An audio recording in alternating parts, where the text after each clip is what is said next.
Hi guys! Hey! So the last few days we've been spending in Hoi An. You've probably seen tons of videos, pictures from it because it's really photogenic and popular. It's in central Vietnam and we got here the other day with the Easy Riders. And yeah, we've been just enjoying our time a bit here. Totally.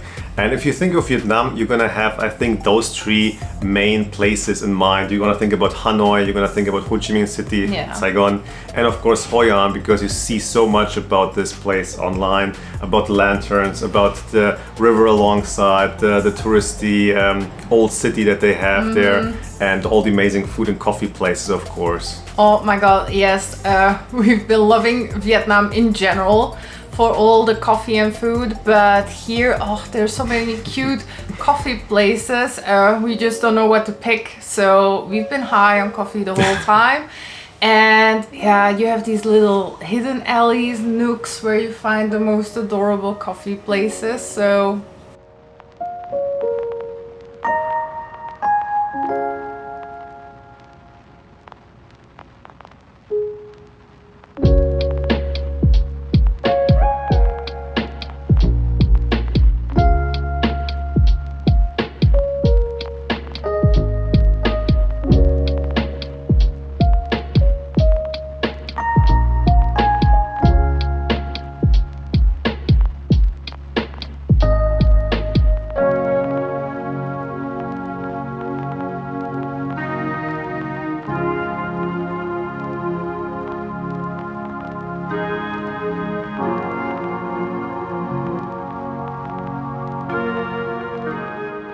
Also food-wise, you're gonna be covered here. If you're more into the local stuff, if you don't want to spend so much money, there's enough like places where you can go for amazing food. We had, for example, Khao Lao for 40,000 dong a person.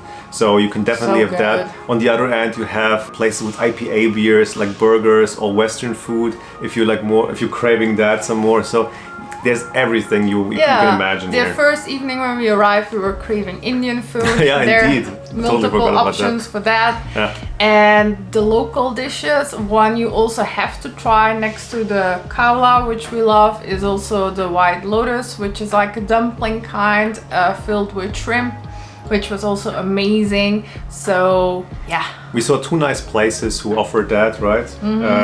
The one we highly recommend. They only actually have two dishes on the menu, which is usually a good sign since they specialize in that. And yeah, highly recommend it. We're gonna show you then. Yeah, it's the White Lotus, so because they're known for the White Lotus dish. And then the other one, it's what they call the Vietnamese pizza. Because with us, it reminded us more a little bit of nachos, I would say. It was nachos with like a sweet sour sauce kind of on it. That is the best way I can describe it. With shrimp then. But really delicious nonetheless. Very good.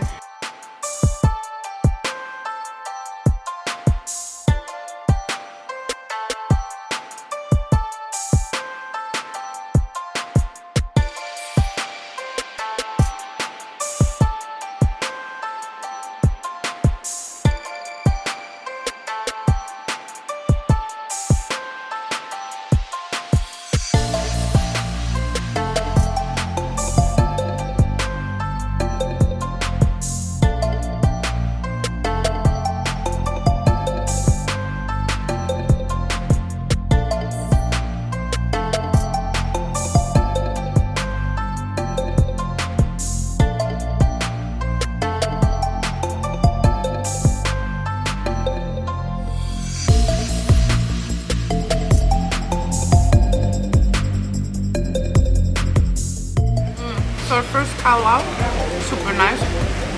And the meat is really nice. It's pork, cha soup kind of meat. And then you have all these crispy things in there. Super good. And another kind of noodle, like the oi ticker. Super nicely spiced up. Yeah, I like it too. Super yummy.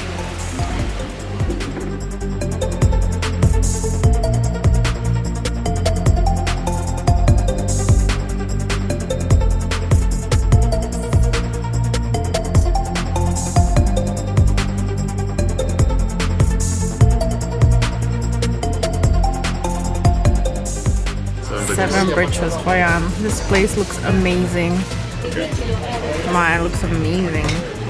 Ta-ta-ta! Yes, mayonnaise for me. Most people eat mayonnaise. Yeah.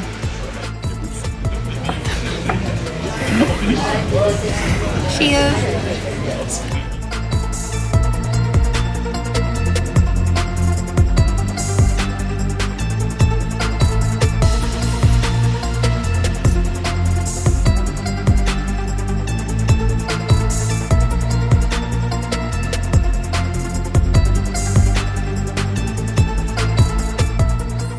So besides good food and coffee, Hoi An is also known for shopping, and it's heaven. We're already regretting we're just having backpacks with us, but the thing it's mostly known for is actually tailor-made suits or tailor-made dresses, whatever you want. Indeed, and I myself got one, like a custom-made one with 2 shirts. For a super nice price. I would have taken even more stuff, maybe some custom shoes, if we had the space for it, of course. But since we're still on the road for another month, it's a little bit tricky.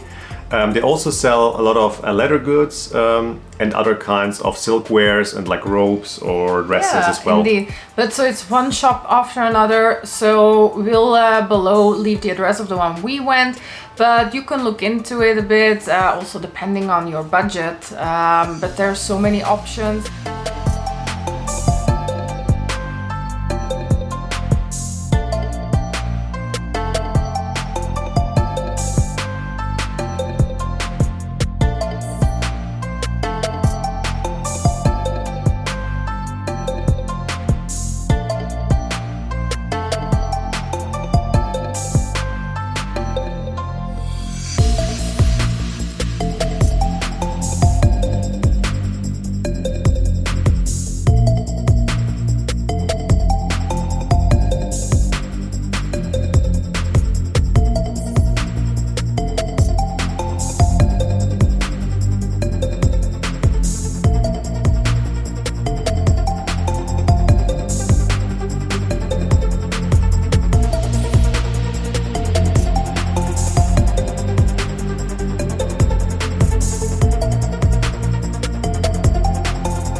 Super happy with it, nicely packaged. Yeah. And now we deserve a beer. Oh yeah, then to the other direction. Yeah, okay. Let's go. There's also tons of souvenirs that you can find there. Specifically for Hoi An, there's lanterns. So when you walk through the city, you will notice the lanterns everywhere. At night, it's like a whole different vibe when all the lights get turned on. It's amazing. Beautiful. And then there you can buy some small ones, big ones, all different kinds of shapes and designs. And it's actually typical for this place because you can't find this variety anywhere else in Vietnam. Yeah, so keep that in mind if you're traveling through the country. This is the place to get them, at least at a good price, but we haven't seen it anywhere else. And further also the typical lacquerware, and all other kinds of souvenirs, so you'll see.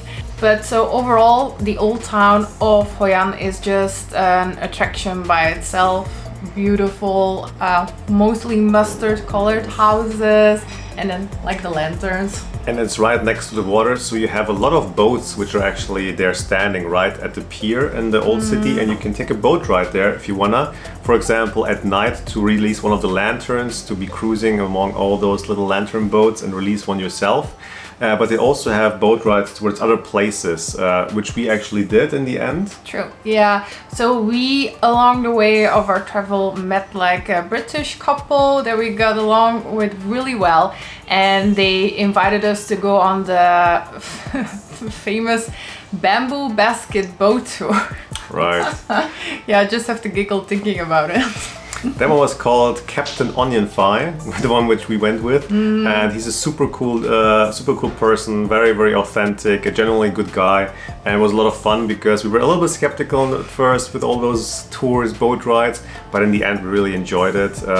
Yeah, we had a really good time. So you take off at the harbor here in town with first a normal boat, which will take you out of the city towards where you have these palm trees and little rivers, where you transfer on these basket boats that will take you through those little streams. So you have like one person in there paddling. You're gonna be two usually in the basket. In a basket. Just the boat ride alone was already quite nice. Just getting there for half an hour. You get unlimited alcohol actually on the boat. It was beers and like some easy mixed drinks like cola and what was it? Cola and whiskey, for example. Yeah. So it already sets more of a relaxed vibe, a little bit of a party mood.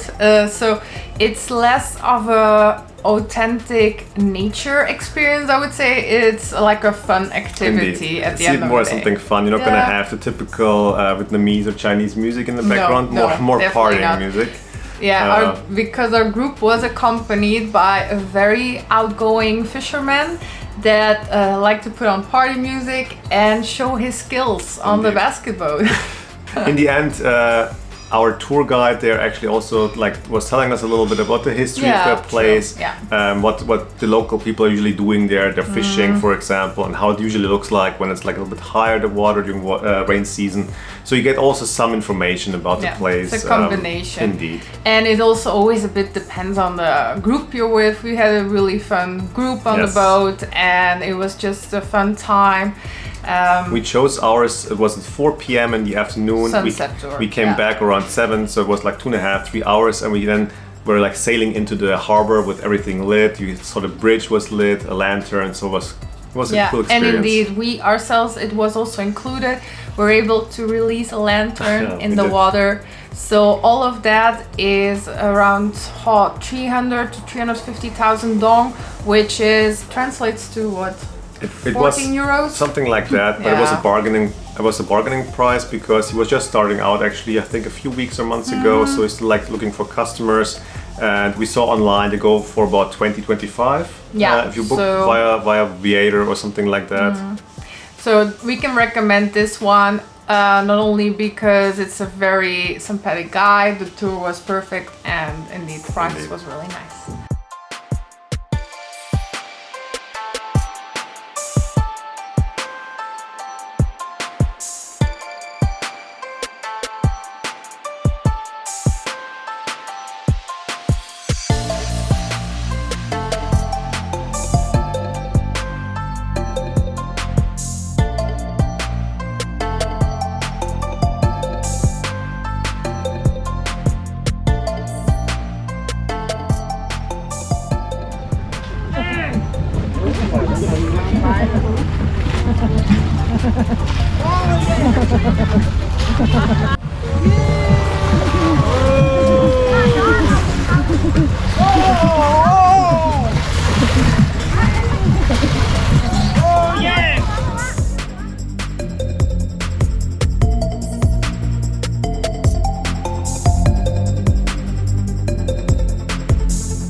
Generally speaking, in Hoi An, we try to take our time and just do things on a slower pace, not fill up our days too much. We did a few activities. For example, we went to Mison, the very, very popular and famous site that you have a little bit outside of Hoi An, an hour away. That was one of the things we did. Yeah, correct. So you can definitely keep busy in the city itself as well, in the old town, because there's much to see. And you can get this tourist ticket at many places for 120,000 dong, so like a €3 ticket, which gives you entrance to 5 historic places or musea all over town. Keep your eyes open for these historic buildings because they're really interesting. Yeah, the system is a little bit weird, I thought first, because it said online maybe you have to get a ticket for the old town, which is not true. You can just walk wherever you want.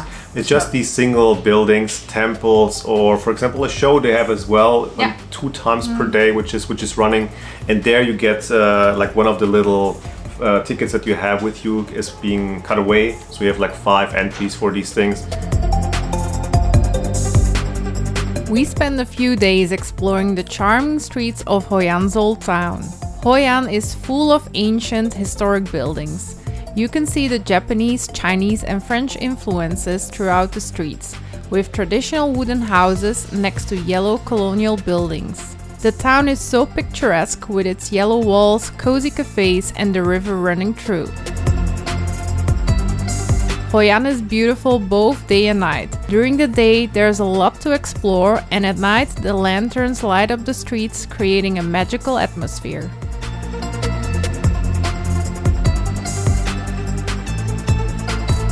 One of the most famous landmarks here is the Japanese Bridge, dating back to the 16th century, built during a time of Japanese immigration. The bridge has beautiful carvings and was recently fully renovated, making it a must-see. Another great spot to visit is the Old House of Tanki, which you can access with the Hoi An ticket.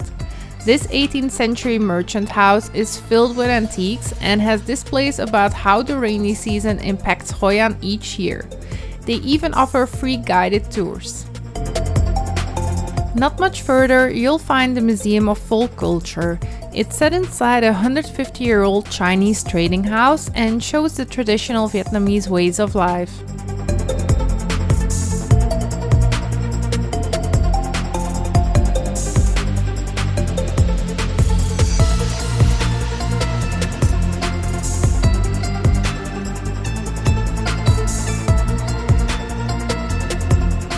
You can learn more about farming and fishing traditions, textile weaving, and the full silk making process.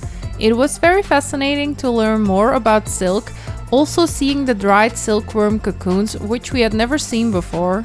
One of the side rooms also has calligraphy and beautiful paintings for sale. Hoi An has several beautiful temples throughout the old town, but don't miss the unique Pink Temple. Built in the 17th century for Chinese residents, it's dedicated to the sea goddess. Inside, the temple is decorated in bright gold and red, showcasing the typical Chinese style.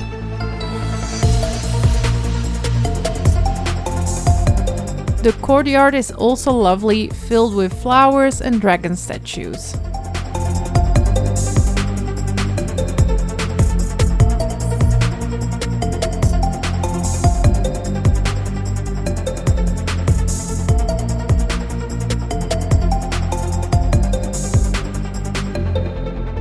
To get a taste of local life, visit the market at the end of the old town. You'll find all kinds of local products here, from fresh fruits to spices, flowers and meats. We grabbed some fruits such as mangosteen and longan as a snack.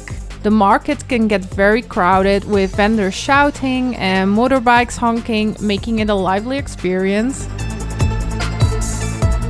Our favorite stop in the old city though was a very special building that we went to, and it's actually free, and it's called the Precious Heritage Art Gallery Museum. Wow, it's a mouthful. And it super surprised us because we saw online quite a lot of reviews, like 4.8 stars, and you're like always thinking, well, what's happening there, what's going on there? But it was absolutely stunning and beautiful. So we didn't know what to expect. We didn't look too much into it, but we wanted to stop by anyways. And it turns out to be a whole exhibition on all the different ethnic groups you can find in Vietnam.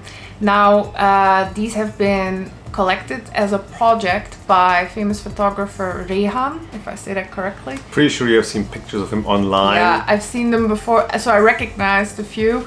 And I had no idea that it was gonna be by his work. So his whole project was to categorize because yeah. actually he came to Vietnam, he fell in love with the country basically, and when asked, of course, people said there's only this many ethnic groups in the country, and he actually set out to find them, to learn more about them, take the pictures, like portrait shots of the village people there, and also get their attire. Yeah, that was super interesting to see. So you'll see them on display, all the traditional outfits. But the very interesting part is many of them are actually the last ones that exist out there, because indeed, since it's not being produced anymore, or the village just doesn't have anybody who can do it. Also the language somehow gets lost, since maybe the young people don't want to learn it anymore, or they move away. So it's actually something to really capture the time and like all these things and categorize them basically. And yeah, it really moved us the way he captured these beautiful older women. It's mostly because they're the ones that still keep these traditions mostly alive. So you see them on the picture, their outfit next to it, and with some more explanation about their tribe, the way they live, or some fun facts. And it really moved us, the whole exhibition. We spent quite some time there. A few hours, I think. Also, his story is super interesting if you actually read how it got started and how he's like driving with a motorcycle towards these villages, because oftentimes you don't have any information, you don't have any roads that lead directly to it, or you don't find much information. Which kind of tribe is it, and he like the language barrier that's there. So it's actually super interesting to see how he did it, especially ones in the north, right, which were like in the mountainous area of Sapa and some villages even never saw a foreigner before. So yeah, it's just really interesting to learn more about all of these different type of groups here. And it was definitely our biggest surprise that we had here with the, let's say, the sites or the buildings we visited. We really didn't expect that there. And it's also not part of, let's say, the ticket group that you have, so you can get in there for free. And in there you will also find some photo books, and you can get some photos, for example, as a souvenir. His work, yeah, we're definitely interested in getting maybe one of his books when we get home. We couldn't take one, but so yeah, his work is available there. We also read he actually lives in Hoi An somewhere, the photographer, which is pretty cool. So yeah, overall, make a quick stop, another quick stop there. You can spend quite some time. We would have spent more time, even we were, I don't know how long, an hour, hour and two. Definitely two. Something like that. We would have spent more time if it wasn't so hot. My God, we were melting away in there. We looked like we came out of the shower.